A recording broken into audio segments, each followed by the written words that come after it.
This is my 2022 Surron Lightbeat. This thing has had a rough life. It's been jumped, crashed, beaten, cheated on, and battled alcohol-induced depression. But it's still here, still working, and still up for a bit of mischief. This bike, while today is very far behind its competition as far as performance goes, still deserves all of our respect. This is the bike that really started the whole movement in the United States with these small electric motorcycles. Before this, man, electric motorcycles were seen as a fad, seen as something that was just never gonna happen. And it's amazing just how quickly this thing grew in popularity because of one simple fact. It was easy to wheelie. It feels good, it feels good. However, now, man, after riding all the newest and fastest electric motorcycles, it's amazing just how fantastically slow this thing is. I'm probably doing about maybe 35, 40 mile an hour. It's just it's so slow. It's also amazing how small this thing feels. I kind of like how in even the latest version, the 2025 Surron Lightbeat, they still kept to what made this bike great.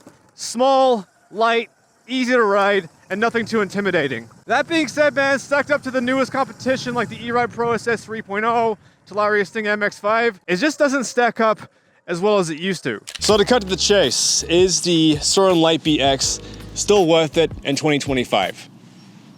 Not really.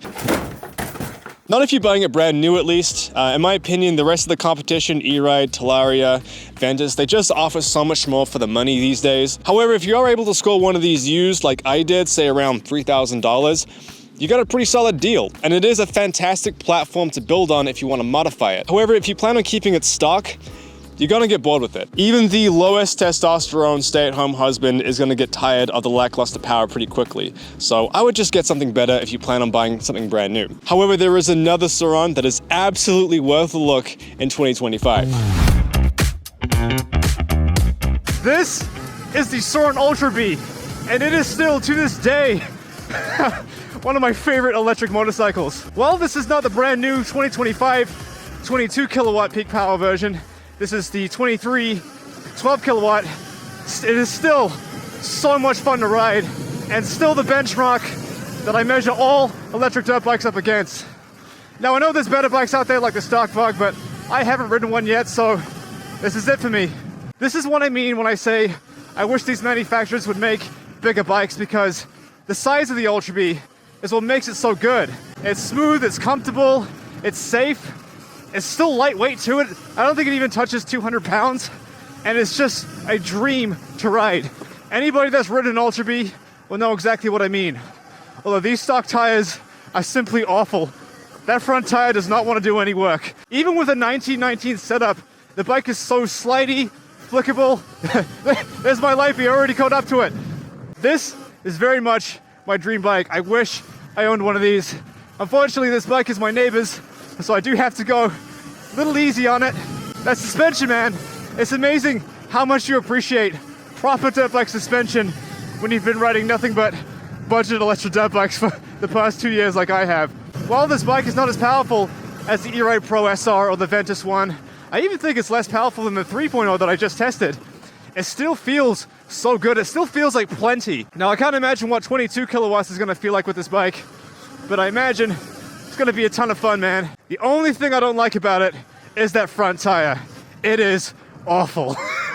Now, while this bike still has KKE suspension, I know KKE has a reputation for not making the best stuff, but on this bike, the components I picked for this one feels great.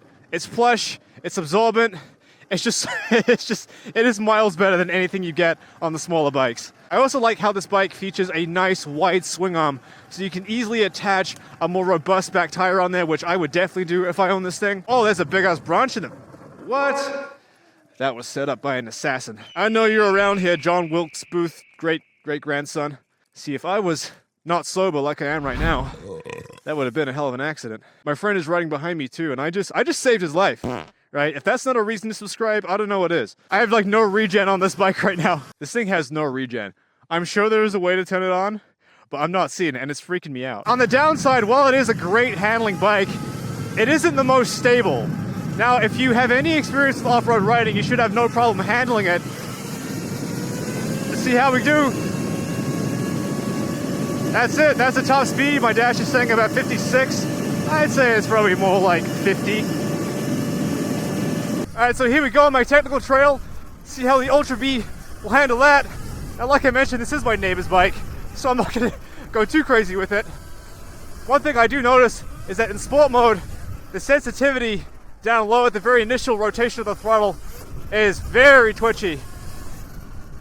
Here we go, first real set of bumps. The good suspension on this is gonna hold me well. However, the taller center of gravity and how kind of loose and I'd say a little unpredictable that front end is, gotta be cautious. Just making that nice and easy. Obviously not quite as nimble as some of the smaller bikes and not quite as easy to ride. Not a strong suit for sure. Once we get to my short circuit, this thing is really gonna come alive. Woo! Death Ridge 1 and no regen. You get so used to having regen with these bikes. Woo! Not too bad. Little sketchy. Now, as some of you may know, I usually go back down that trail. Because I don't have regen on this bike, and it's my neighbor's, I'm not gonna do that. I'm being a sensible, safety-conscious hammy today.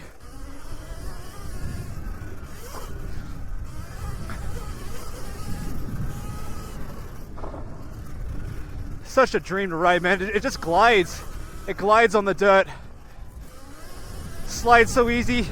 Even with the 1919 setup, which I typically don't like for off-road riding. It is so much fun to ride, so predictable, cushy and plush. All right, before we end off with the Ultra B, take a few laps around my short circuit. Oh, front tire. Dig it in. There we go, nice and smooth. Yeah, suspension, handling the small jumps great. Sorry, neighbor, probably pissed watching this right now, but I'm just having so much fun on this bike. Normally, my forearms are just getting filled with blood with all the arm pump from the firm, undersprung suspension that I'm used to on the smaller bikes. Through this, feels so good. Absorbing all the bumps. I'm not going to have arm pump after 3 short laps. Woo. All right, back into turn 1. Well, I'm going to overshoot it. It made my voice crack.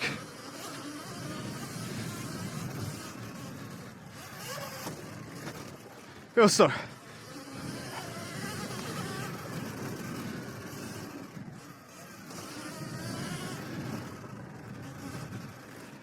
Oh, feels so good. Man, I love this thing. My neighbor, if you're watching this, let me know when you want to sell it. I'll happily buy this off you.